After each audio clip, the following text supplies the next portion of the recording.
दोस्तों प्रणाम। दोस्तों आज अपने अनुभवों की इस कड़ी में मैं आपको एक गैरसैंण ब्लॉक के आदबद्री क्षेत्र का एक घटनाक्रम सुनाने जा रहा हूँ, जो उस समय मेरा दूसरा आदमखोर था। यानी मैं फर्स्ट मार चुका था।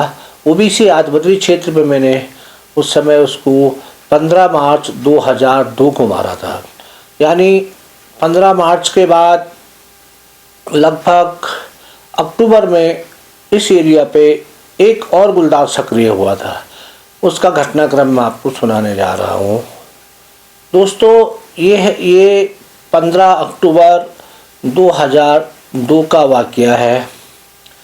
इस क्षेत्र में पहले लगभग 3 सालों से एक गुलदार सक्रिय रहा था, जिसको मेरे द्वारा 15 मार्च 2002 को मारा गया था। ये गुलदार 12 बच्चों और एक महिला को मार चुका था। उसके बाद ये एरिया बिल्कुल शांत चल रहा था और अब लोगों में जो था वो आदमखोर गुलदार का भय नहीं था और लोग अपना जो दिनचर्या थी वो आराम से चल रही थी। दोस्तों 15 अक्टूबर का जो दिन था, उस दिन आदबद्री से लगभग 2-3 किलोमीटर पीछे और उसके बाद सीधे 5-6 किलोमीटर की चढ़ाई पे एक गांव सुगढ़ है। सुगढ़ जो है एक बिल्कुल ऐसी चढ़ाई वाली पहाड़ी पे जैसे बसा हुआ है। अब तो वहाँ पे रोड चलेगी, उस समय वहाँ रोड नहीं थी, अब तो रोड है वहाँ। और वहाँ पे लोगों की जो मकानें हुए ढलान नुमा खेतों पे बनी हुई है और सीढ़ी नुमा मकानें सीढ़ी नुमा में ऐसे ऐसे ऊपर की ओर बनी हुई है। वहाँ एक टॉप में एक मकान था, वो किसी जो रिटायर फौजी था उनका परिवार वहाँ पे रहता था और उनके जो नातिनी थी वो एक पूजा थी और शायद दूसरे का नाम मैं भूल रहा हूँ क्योंकि लगभग 21 साल हो गए हैं।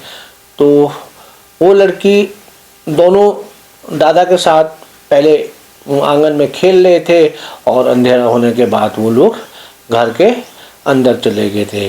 लोगों ने सबने रात का खाना खाया और खाना खाने के बाद उनकी जो माँ थी वो माँ बर्तन मांजने के लिए वहीं आंगन में बाहर, जो हम चौक बोलते हैं आंगन बोलते हैं, उसमें वो बर्तन मांज रही थी।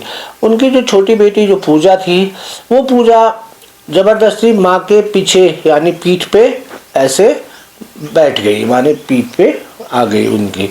तो वो पीठ पे ही ऐसे गर्दन में उसने माँ के बाहें डाली हुई थी और वो माँ के साथ माँ बर्तन मांज रही थी, तो वो पीछे से माँ के मतलब पीठ पे ऐसे बैठी हुई थी।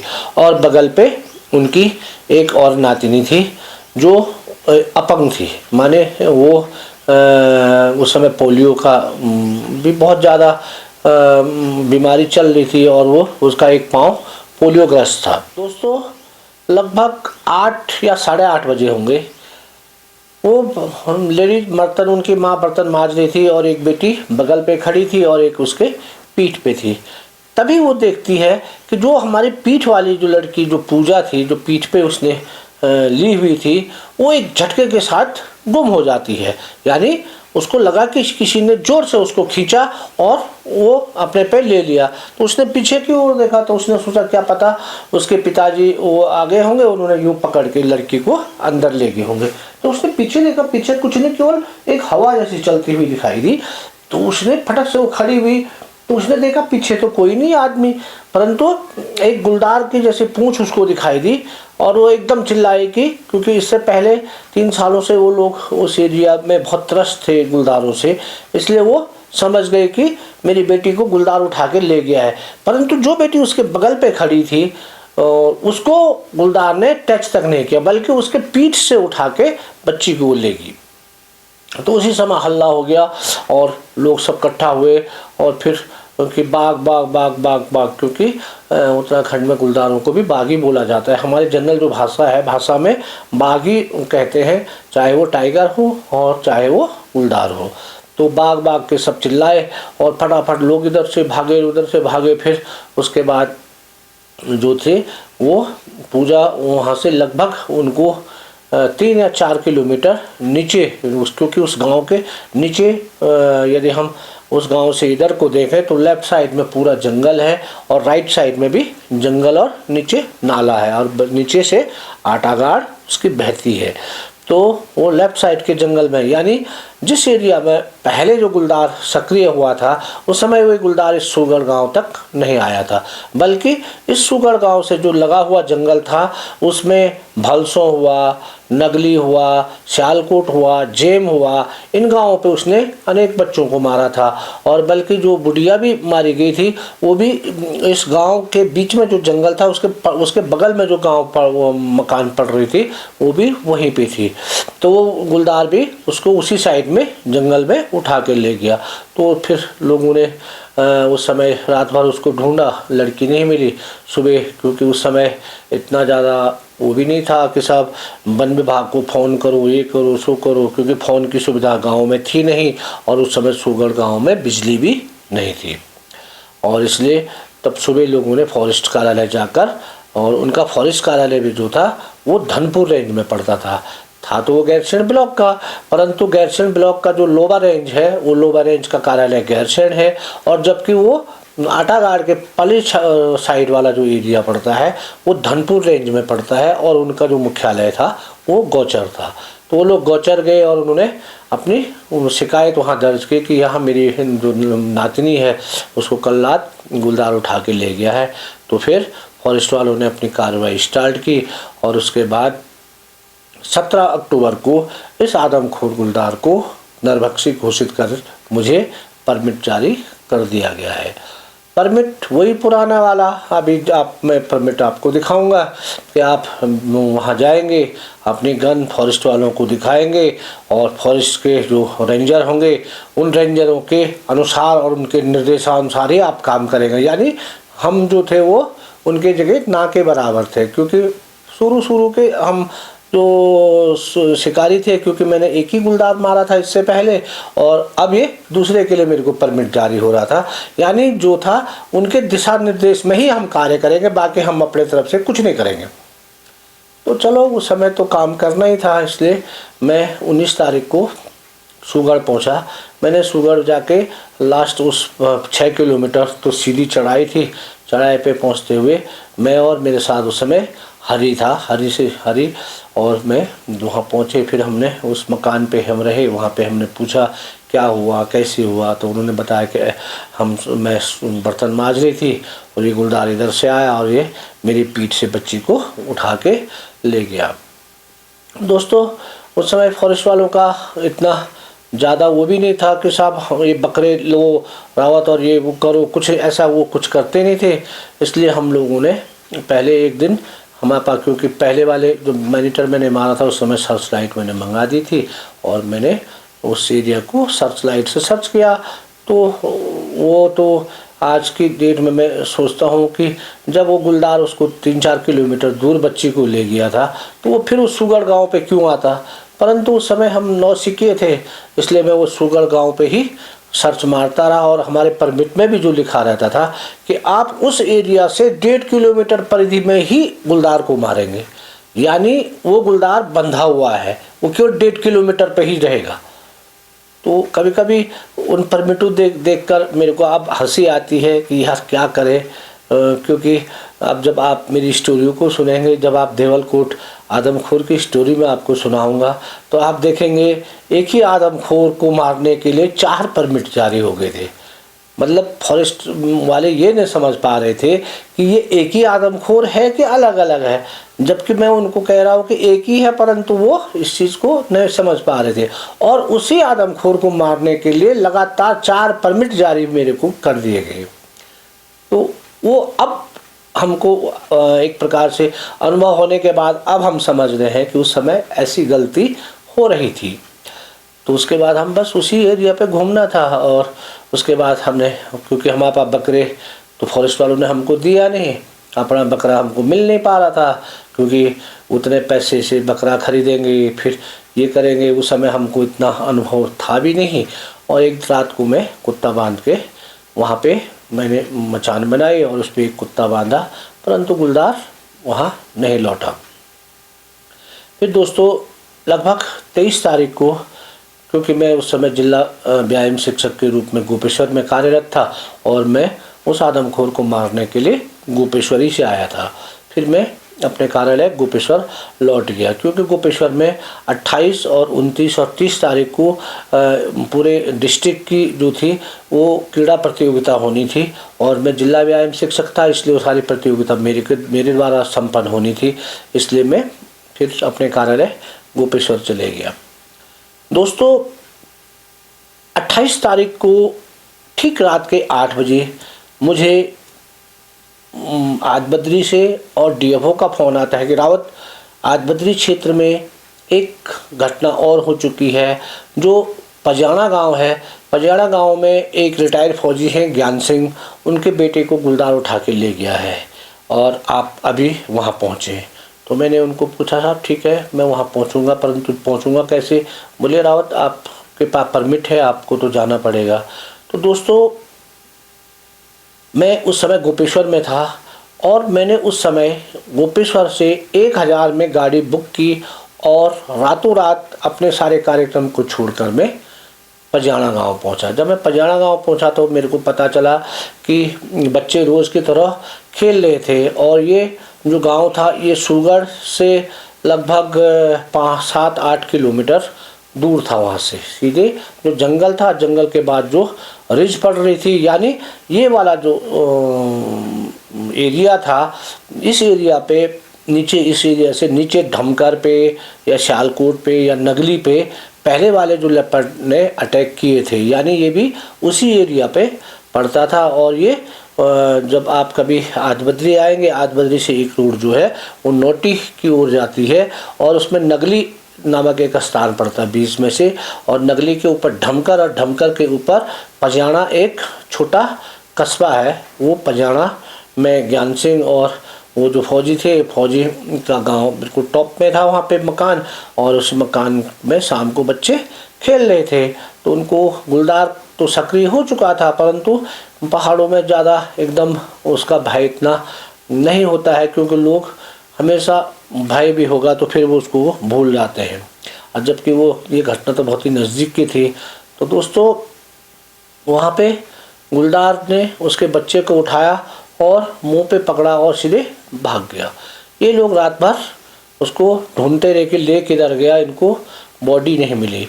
फिर मैंने गोपेश्वर से ही सीधे उनको फ़ोन किया कि क्या बात है, कहाँ पे उठाया? तो उन्होंने मुझे बताया कि ये पजाना से ज्ञान सिंह जो रिटायर्ड फौजी हैं उनके बच्चे को उठा के ले गया है। और मैंने बोला क्या उसकी बॉडी मिली अभी तक? उन्होंने कहा बॉडी भी नहीं मिली। तो मैंने बोला चलो ठीक है मैं पहुंच रहा हूं। तो दोस्तों मैं 9 बजे गोपेश्वर से चला और लगभग रात के 12 बजे के लगभग में पजाना जो गांव था वहां पहुंच गया था। पजाना गांव में जब पहुंचा तो लोग उठे हुए थे, जगे हुए थे, क्योंकि बच्चे की बॉडी मिली नहीं थी, इसलिए लोग उठे हुए थे। तो मैंने उनको बताया कि आपने देखा होगा किस साइड ले गया? तो वो लोग क्लियर बता ही नहीं पाए। थोड़ा देर तक जो घसीट के निशान थे उन्होंने बताया यहाँ पर तो घसीट के निशान थे, परंतु उसके बाद हमें कुछ नहीं दिखा। उसके बाद दोस्तों मैं जब गया, मेरे पास लाइट थी, उस समय मैं गोपेश्वर से अकेला आया था और मैं गाँव वालों को साथ लेकर जब मैंने घसीट वाले प्लेस पे देखा तो उसके बाद वो जगह एक जो रास्ता था उनका गायों का, और जो रास्ता सीधे जंगल की ओर वहाँ से जाता है, यानी जो जंगल सूगढ़ की ओर था उस ओर जो जंगल में गाय भैंसों का एक रास्ता था। तो मैंने देखा कि ये गुलदार इसको कहीं नहीं ले गया होगा, ले तो नीचे को गया होगा, परंतु यहाँ से गांव से के ऊपर से सीधे इस रास्ते पे इसको लेके गया होगा। और वह उस रास्ते पे चला। फिर और थोड़ा आगे जाने के बाद एक धार थी, धार से अब बैक पोर्शन दिख रहा था। बैक पोर्शन माने उधर जो थे खेत और जंगल और इस प्रकार के वो जगह दिखाई दे रही थी, यानी एक बांगड़ी गाड़ जो जगह है, तो बांगड़ी गाड़ से साइड वाली जो ऊपर की रीच थी वो दिख रही थी। तो मैंने उस धार से जब लाइट मारी तो मेरे को नीचे से आंखें चमकती हुई दिखाई दी। आंखें चमकती हुई मैंने देखा यार आंखें तो चमक रही है, परंतु ये लगभग दो जो छोटे छोटे सियार जैसे थे, सियार के जैसे आंखें चमक रही थी, और उनका बदन भी जब ऊपर से हम टेलीस्कोप से देख रहे थे तो सियार ही जैसे लग रहे थे, दो छोटे छोटे और लगभग सियार के बराबर।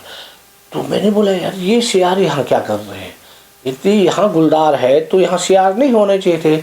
और क्या पता ऐसा तो नहीं कि गुलदार बच्चे को इधर ले गया हो और ये सियार जो है ये ब्लड की गंध पे यहाँ पे है। तो मैंने उनको बोला चलो नीचे चलते हैं। तो उस समय हमारे पास एक जुयाल जो डिप्टी रेंजर थे वहाँ पे, वो भी हमारे साथ थे, उनके पास राइफ़ल थी और मेरे पास दोस्तों उस समय राइफ़ल नहीं थी, क्योंकि उस समय मेरे पास केवल 12 बोर अपनी डबल बैरल गन थी। तो मैं नीचे गया, तो जहाँ मैंने वो सियार वाले पोर्शन उस खेत के जब हम नज़दीक पहुँचे, जब मैंने उन पर लाइट मारी तो मैंने देखा रे इधर सियार नहीं, इनकी तो पूंछ भी दिख रही है।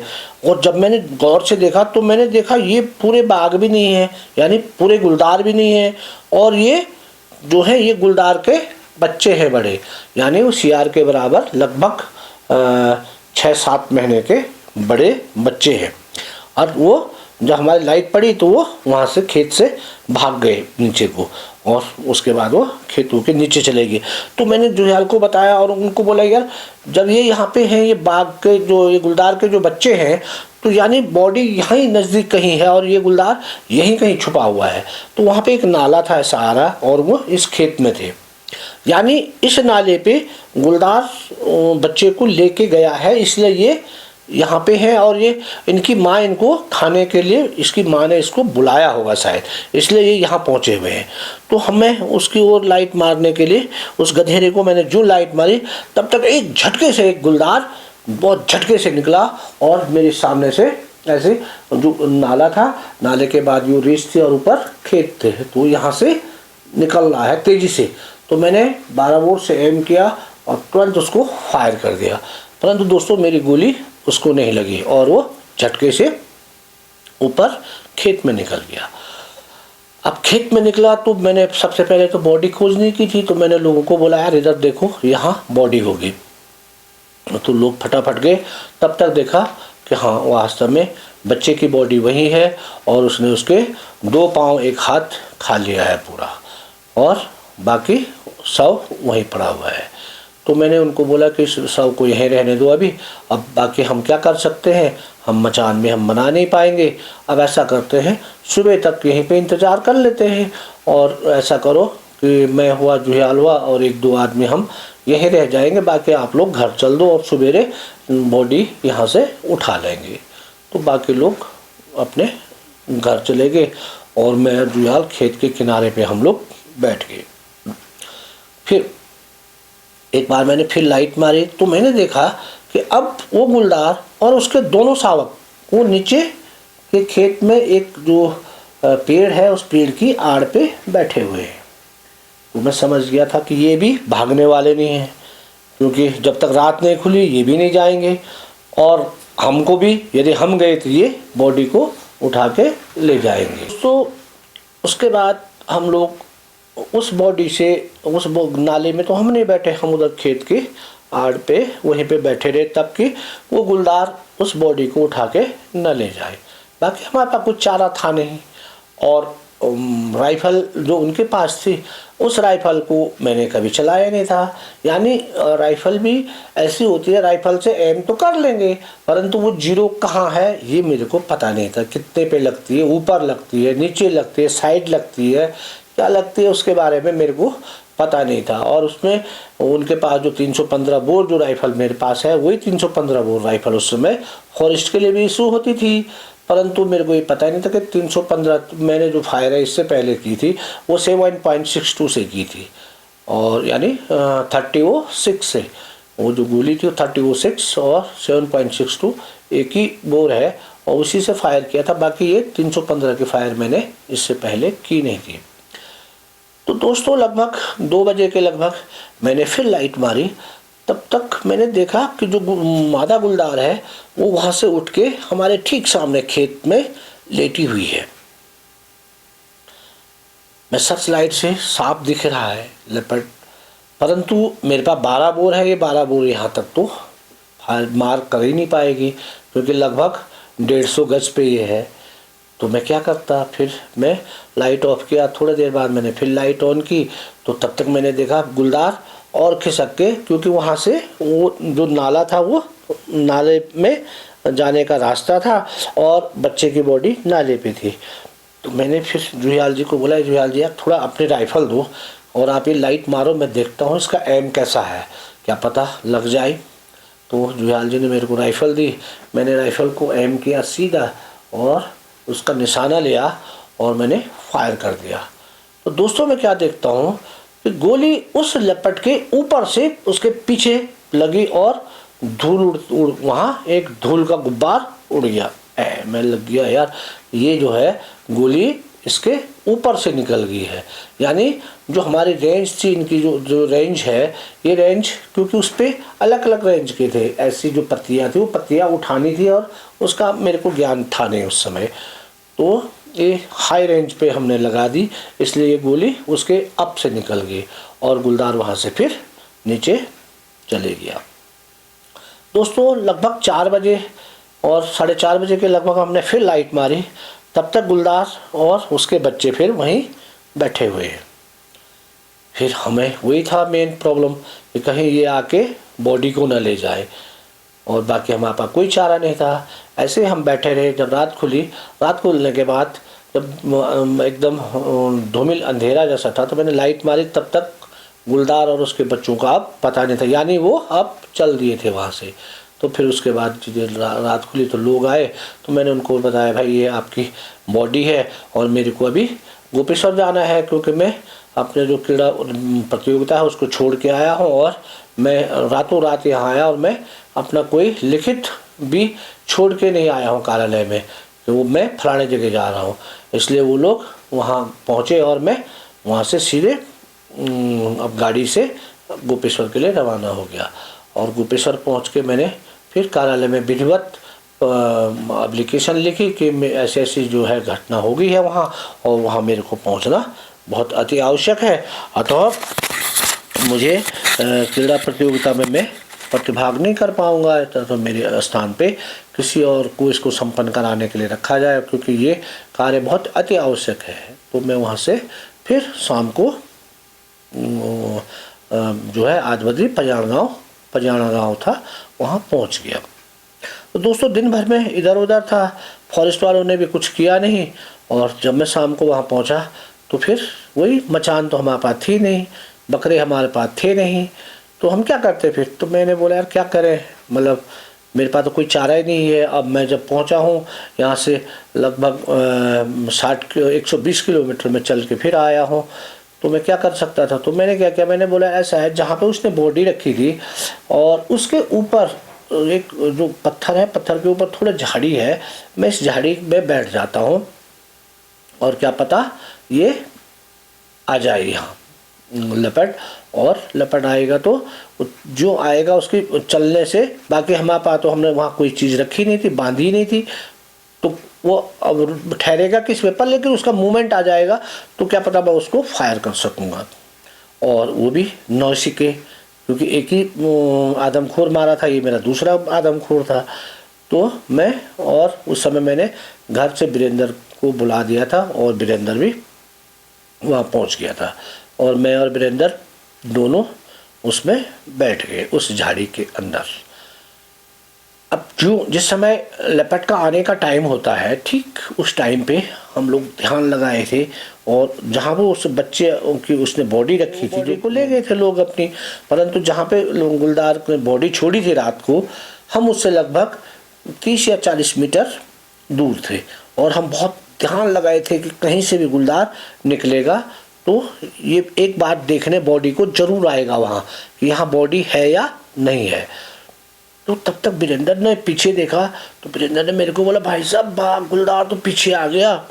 और मैंने यूँ पीछे देखा तो मैंने अपने पीछे देखा कि खेत के मेन से वो गुलदार हमको देख रहा है नीचे। अब मैंने फटक से अपनी जो 12 बोर थी, 12 बोर को उठाया, उस पर एम करने लगा तो गुलदार सट से पीछे निकल गया, फायर करने का मौका नहीं मिला। अब हम उसमें बैठ के क्या करते हैं, उठे और मैंने वीरेंद्र को बोला वीरेंद्र लाइट मार यार, कहाँ निकला है। तो हमने जब लाइट मारी तो गुलदार झटके से निकल गया, परंतु जो उसके दो शावक वो हमसे कभी 50 मीटर पे, कभी 75 मीटर पे ऐसे वो दिखते जा रहे हैं। अब उनको मारना तो था नहीं, भगवान लपट गया कहाँ, लपट खिसक गया।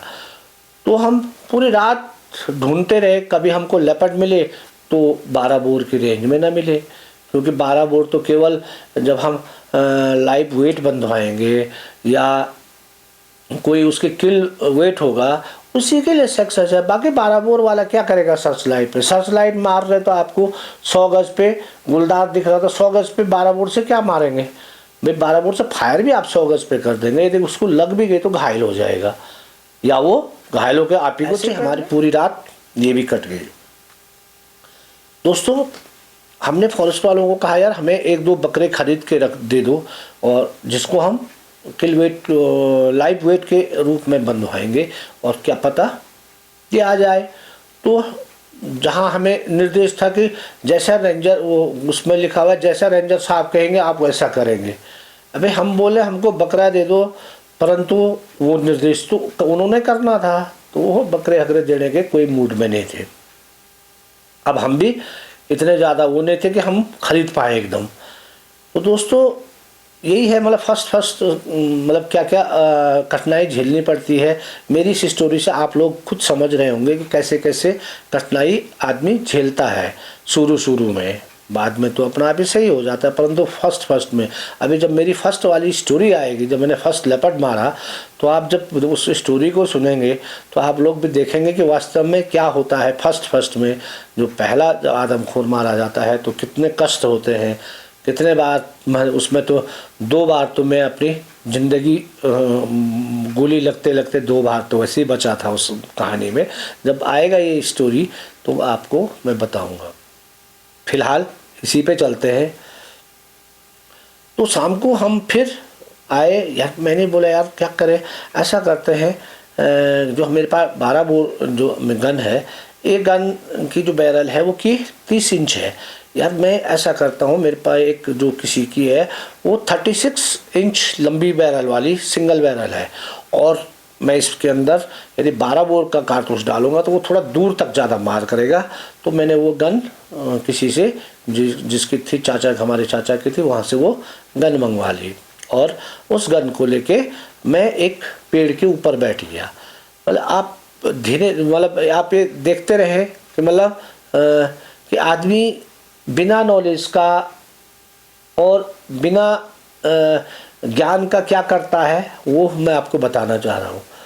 तो मैं एक पेड़ के ऊपर बैठ गया, वीरेंद्र भी ऊपर बैठ गया लाइट लेके, परंतु हम पे इतनी अक्ल नहीं थी कि हम कहीं से कोई कुत्ता लाते या कुत्ता बांध देते तो लपट कुत्ते पे आता ना, तभी तो उसको मार सकते थे। और परंतु हमने नीचे ना तो बकरा बंधवाया और ना कुत्ता बंधवाया, हम पेड़ पे बैठे हुए हैं। अब शाम को जो आए तो जो शाम हुई तो शाम को हमने देखा कि वो लेपर्ड फिर उस एरिया पे निकला जहाँ वो बच्चे की बॉडी को छोड़ गया था, और वहाँ से लेपर्ड ऊपर निकल रहा है और हमसे लगभग 50 मीटर से वो निकल रहा है। तो मैंने उस लंबी बैरल वाली से एम किया, तो उसमें मैंने उस दिन सिंगल बॉल डाला था। मैंने बोला क्या पता सिंगल बॉल से उसको लग जाएगी। तो दोस्तों जब किसी की मौत नहीं होती है तो उसको गोली भी नहीं लगती है। तो लेपर्ड यूँ सीधा जा रहा मेरे सामने से लगभग 50 मीटर पे, मैं उसके ऊपर से पेड़ से एम कर रहा हूँ और मेरे को विश्वास था कि मैं बहुत बढ़िया एम कर रहा हूँ और गोली लग जाएगी। परंतु दोस्तों उस दिन भी लेपर्ड को गोली नहीं लगी और लेपर्ड फिर ऊपर निकल गया। फिर हम नीचे उतरे, फिर लाइट मारी तो फिर वही उनके बच्चे और वही दिखाई देने लगे। जहाँ देखो तो कहीं माँ दिख रही है, तो जब हम माँ के नज़दीक पहुँच रहे हैं तो माँ गोल, तो इधर देखो तो इधर फिर आंखें चमक रही हैं। तो दोस्तों इसी प्रकार से लगभग हमारे 2-3 दिन ऐसे कट गए थे। अब 2-3 दिन जब ऐसे कटे तो आदमी एकदम, दोस्तों 2 नवंबर की बात है, 2 नवंबर को अब हम लोग लगातार उस गुलदार को देख रहे थे। उसमें 2-3 बार फायर भी कर चुके थे, परंतु हमसे वो गुलदार नहीं मारा जा रहा था। और वो गुलदार भी इतना ढीठ कि वो इस एरिया को छोड़ ही नहीं रहा था, बिल्कुल नहीं। दो को मैंने किसी जो वहाँ का गाड़ी वाला था, मैंने उसको 50 रुपये दिए। मैंने बोला यार ऐसा करना, आज तुम किसी मार्केट में दुनिया भर के कुत्ते हैं, एक कुत्ता ले आना आज, और वहाँ से उठा के और मैं आज कुत्ते को बांधूंगा, क्या पता गुलदार मारा जाए इस पर, क्योंकि फॉरेस्ट वाले तो बकरा दे नहीं रहे थे और मैं बकरा खरीद नहीं पा रहा था, इसलिए मेरे पास कोई और चारा नहीं था।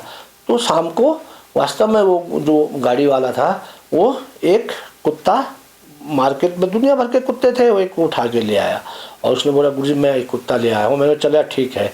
कुत्ता, मैं और वीरेंद्र ने उस कुत्ते को एक जो खेत था, एक खेत में बांध दिया, मतलब उसी एरिया पे जहाँ वो बच्चे की बॉडी को ले गया था, जहाँ वो लगातार 3 दिन से हमको दिख रहा था, वही हमने कुत्ते को बांध दिया। और एक छोटे जो अंजीर की बड़ी, हमारे यहाँ तिमुला बोलते हैं, अंजीर से बड़ी वैरायटी का होता है, और ये तिमुला जो है वो कैंसर की बहुत ज़बरदस्त दवा इसको बताते हैं।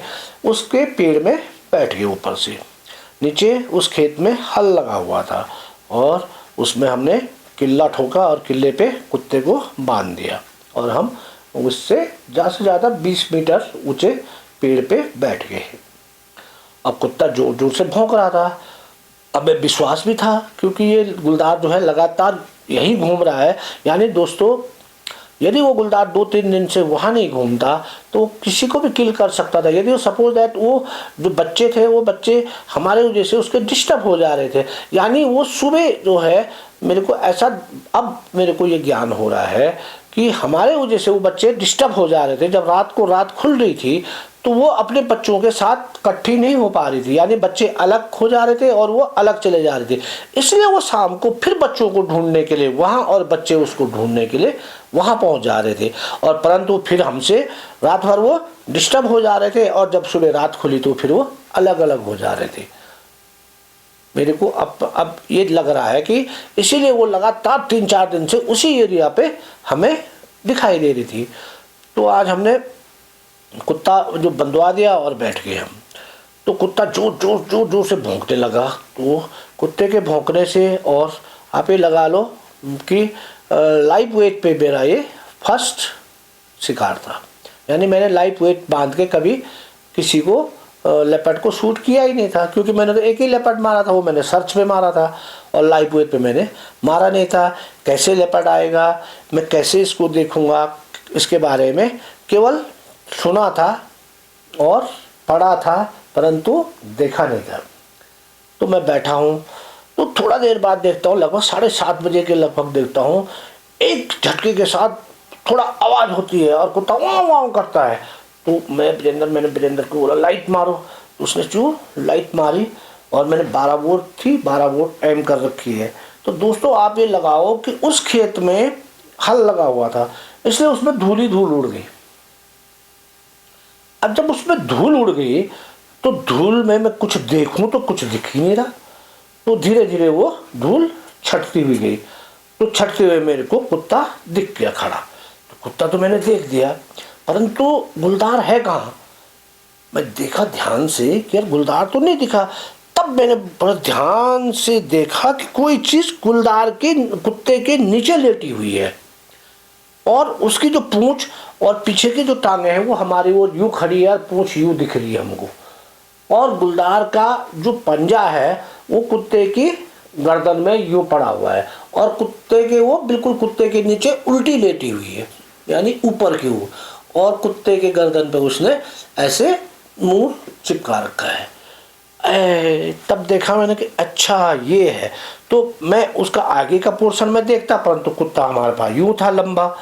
तो मैंने बिना समय गंवाए उसके जो बैक पोर्शन हमको दिख रही थी, जो टांगे और पूंछ, तो उसके यहाँ मेरे पास जो मैंने जो कॉटेज भरा था उस कॉटेज में मैंने 6 दाने डाल रखे थे। तो मेरे को तुरंत उसके पेट और इस पूंछ की जड़ पे फायर कर दिया। तो धार फायर हुआ, तो केवल 5 सेकंड तक तो कुछ नहीं हुआ। उसके बाद गुलदार वाह किया और एक झटके के साथ नीचे चले गया। और तब मैं देखा तो कुत्ता जिंदा है, कुत्ता खड़ा है, परंतु उसमें से एक दाना, क्योंकि जब वो गुलदार कुत्ते के पीछे लेटा हुआ था। कुत्ते के पीछे की टांगें यूं थी, यानी उसका बदन जो था उसके टांगों के यूं बीच में था। तो जब मैंने फायर किया तो एक जो दाना था वो कुत्ते के एक टांग को छू गया था। यहाँ से एक टांग उसने कुत्ते की तोड़ दी थी और बाकी सारे दाने जो थे वो गुलदार को लग गए थे। तो उसके बाद गुलदार वहाँ से, क्योंकि जिस खेत में वो था, गुलदार यहाँ से एक जो दीवार लगी थी, इस दीवार को चढ़ के ऊपर आया था। अब वो इस दीवार से नीचे फिर यहाँ दीवार पे रास्ता था और सीधे रास्ते पे घिसटता हुआ आगे तक चले गया। उसके बाद मैं फटाफट नीचे गया, मैंने देखा तो खून के बहुत सारे निशान थे, इसलिए मैंने उसके साथ जाना ठीक नहीं समझा और हम लोग वापस आ गए, कुत्ते को लेके वापस आ गए। और उसके बाद जो कुत्ता था, कुत्ते को गोली भी लगी थी, तो मैं उसको छोड़ दिया रास्ते में, क्योंकि मैंने बोला यार इसको तो गोली लगी है, इसको तो फ़ायदा नहीं है। और उसके बाद हमने देखा इसका ट्रीटमेंट हो जाएगा तो ठीक है, और नहीं होगा तो ये थोड़ा देर बाद मर जाएगा। तो हम उसको वहीं छोड़ के आ गए और घर पहुंच गए। और वहाँ पे जो उनका गांव था, तो मैंने उनको बोला यार ऐसा ऐसा है, फायर तो कर दिया है और उस कुत्ते को भी गोली लग गई है, चलो अब यदि वो मर जाएगा तो ठीक है, नहीं तो क्या करें अब, या तो उसका यदि वो सुबह तक जिंदा रहेगा तो उसको इलाज के लिए ले जाएंगे। दोस्तों सुबह अब गुलदार को ढूंढने की बारी थी। सुबह हम लोग जल्दी नाश्ता करके तैयार होके वहाँ पहुँचे। जब मैं वहाँ पर पहुँचा तो मैंने देखा जो दीवार के बाद तक तो गुलदार गया और उसके बाद वो घिसटता हुआ रास्ते से आगे को बढ़ा। तो वो साफ दिख रहा था, खून की जो घसीट थी वो ऐसी पीछे जा रही थी, यानी हमारी गोली ने एक तो उसके पेट में घुस गई थी और उन्होंने उसके जो पीछे की टांगों के अंदर से यहाँ से उसके कमर को तोड़ दिया था। कुछ जो दाने थे वो उसके कमर को तोड़ दिया था और बाकी उसके पेट के अंदर घुस गए थे, इसलिए वो मरी घिसटते घिसटते आगे चलेगी। और आगे जाने के बाद वो रास्ता सीधा जा रहा था और बाकी जो घास का जैसे मैदान था वो नीचे की ओर नाला था, उस नाले में उसको जाना था। तो हम वहाँ भी गए और आगे भी उस धार तक तो उसका ब्लड पूरा दिख रहा था, परंतु उसके बाद नीचे तक कहीं उसका ब्लड नहीं दिख रहा था, आगे वहाँ के घसीट के निशान नहीं दिख रहे थे। तो हम लोग बहुत ताजुब हो गए।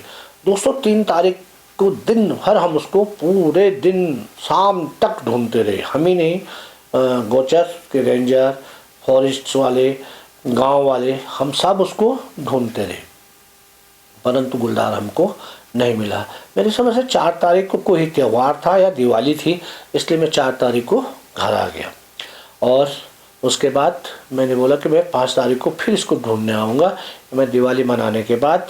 फिर दोस्तों उसके बाद 5 तारीख को मैं फिर पजाड़ा गांव पहुंच गया और उस समय वहाँ कोटद्वार से प्रेम सिंह नेगी जी जो थे वो उस समय टाइगर रिजर्व कोटद्वार में कार्यरत थे और बहुत अच्छे शूटर थे। उन्होंने उस समय तक 17 आदमखोर गुलदारों को उन्होंने मारा था। और पहले गुलदार में वो जब हम एक साथ 1 महीने तक उस क्षेत्र में रहे थे, आठबद्री वाले क्षेत्र में, तो उनका अपना अनुभव उन्होंने मुझे को सुनाया था और बहुत सारी शिक्षा उनसे हमने ली थी। यहाँ तक कि जो पोखाल क्षेत्र में है, पोखाल क्षेत्र के लिए कहा जाता है कि प्रेम सिंह नेगी ने वहाँ बहुत सारे आदमखोर गुलदारों को मारा था, परंतु उन्होंने उनके साथ बहुत अच्छा व्यवहार नहीं किया। और प्रेम सिंह नेगी जी ने उस समय उनको श्राप दिया था कि जब तक होगा 10 सालों तक यहाँ गुलदार लगा रहेगा, और यदि मैंने आपकी सच्ची से और यदि मैंने सच्ची आप लोगों की सच्ची दिल से और ये होगी तो मेरा ये श्राप है कि ये पोखाल क्षेत्र आदमखोर मुक्त नहीं होगा। और वास्तव में 10 सालों तक पोखाल क्षेत्र में कंटिन्यूस आदमखोर लगते रहे। जब 10 साल पूरे हुए तो मेरे को लग रहा है उसके बाद ही वो एरिया शांत हुआ।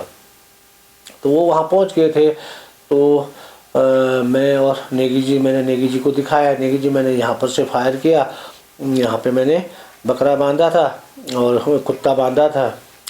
मैंने नेगी जी को दिखाया कि इस पेड़ पे मैं बैठा था और यहाँ पे मैंने कुत्ता बांध रखा था, यहाँ से ये लेपर्ड वहाँ पे गया और ये उसके खून के निशान तब तक भी पूरे वैसे के वैसे थे 3-4 दिन से। उन्होंने देखा, उन्होंने रावत, अरे ये लेपर्ड जितना कहाँ है, ये लेपर्ड तो मर चुका है, इसकी तो पीछे की टांगें तो पूरी काम कर ही नहीं रही, इसलिए तो किसी के निशान दिख रहे हैं, और बाकी उतने नज़दीक से ये सारे जो दाने हैं इसके पेट से घुसकर अंदर चले गए होंगे। अरे ये कुछ नहीं, इन्होंने, इस गांव वालों ने इस गुलदार को छिपा दिया है, और ये केस मेरे साथ भी पहले हो चुका है। तो उनके इतने कहने पे वो जो गाँव के और लोग थे वो समझे कि शायद, क्योंकि वास्तव में इन लोगों ने उस गुलदार को, क्योंकि जहाँ पर तक हमें उसके घसीट के निशान दिखे थे वहाँ से ये गुलदार सीधा नीचे गया, और नीचे जो नाला था उस नाले पे एक टैंक का निर्माण हो रहा था। और इन्होंने जब ये सुबह हम लोग ऊपर से ढूंढने गए तो ये लोग कुछ नीचे से गए और इनको गुलदार मिला। इन्होंने सोचा कि इनके गुलदार को छुपा दिया जाए, और उसके बाद ये अपना आप देखते और गुलदार मारेंगे, हमारा फ़ायदा हो जाएगा कि एक गुलदार और मारा जाएगा। इन्होंने उस गुलदार को उठाया और उस टैंक में डाल दिया, और उसके ऊपर से फिर ढक्कन लगा दिया। तो गुलदार हमको कहाँ से मिलता, वो तो टैंक के अंदर बंद हो गया था। अब उनके ये कहने पर ये लोग अब सकबका गए, और उन्होंने बोला कोई नहीं यार, फॉरेस्ट वाले अपना आप करते कार्रवाई। और उसके बाद उन्होंने सोचा यार कि हम में से किसी आदमी ने इनको बता दिया है। अब जब इनको पता चल ही गया है कि इन्होंने गुलदार छुपा दिया है, तो फिर वो लोग शाम को हमारे पास आए कि रावत जी, वास्तव में हमने गुलदार को वहीं हमको मिल गया था, हमने उसको वहाँ रखा है, और आप ऐसा करो, ये जो दूसरा गुलदार यहाँ दिख रहा है ये इनको मार दो और हम गुलदार आपको पहुँचा दें। मैंने बोला पहले आप गुलदार को कैंप पहुँचा दो, और मैं अभी शाम को, मैं और नेगी जी आप ही मार देते इसको। तो उन्होंने हाँ भर ली, और वो गुलदार को हमारे कैंप पे छोड़ के आ गए। तो हम गुलदार को क्यों मारते, हमको तो जो गुलदार चाहिए था, आदमखोर, वो हमको मिल गया था, अब हम क्यों मारते। फिर जब कैंप में हमारे पहुंच गया तो उसके बाद हम दोनों आदमी भी कैंप पहुंच गए। तो देखा तब तक गुलदार का शव लगभग थोड़ा बहुत हल्की उस पर स्माइल आने लग गई थी, परंतु चलो तब उसके बाद हम दोनों आदमी उसको लेके दूसरे दिन जो जुहाल जी डिप्टी रेंजर थे और सब, हम उसको पोस्टमार्टम के लिए गौचर ले आए। तो कभी कभी ऐसा होता दोस्तों, यदि हमसे सीनियर जैसे नेगी जी नहीं आते तो मेरे को लग रहा है कि वो गुलदार मुझे नहीं मिलता, क्योंकि वो मेरे को देते नहीं। और परंतु उनके अनुभवों से कुछ सीख हमने भी ली कि ऐसा भी होता है, क्योंकि उन्होंने इस चीज़ को पहले अपने जीवन में देखा था और हमने तो कुछ नहीं देखा था। इसलिए उनके जीवन से सीख लेते हुए उनके द्वारा जो उन्होंने बताया तो ऐसा भी होता है, तो वो वास्तविक सच निकला। और हमें जो हमारा वर्क किया, हमने काम किया था, उसमें जो हमारा फल था, जो हमारी सफलता थी, वो हमको मिल गई। और वो एरिया उसके बाद अभी तक बिल्कुल आदमखोर रहित बना हुआ है, वहाँ कोई आदमखोर उसके बाद सक्रिय हुआ ही नहीं। तो दोस्तों, ये थी मेरी एक रोमांचक स्टोरी। आपको कैसी लगी कमेंट करके ज़रूर बताएं, और चैनल को सब्सक्राइब करना न भूलें, लाइक करें, शेयर करें, और फिर मिलते हैं दोस्तों एक नए अनुभवों के साथ। तब तक बहुत बहुत धन्यवाद दोस्तों।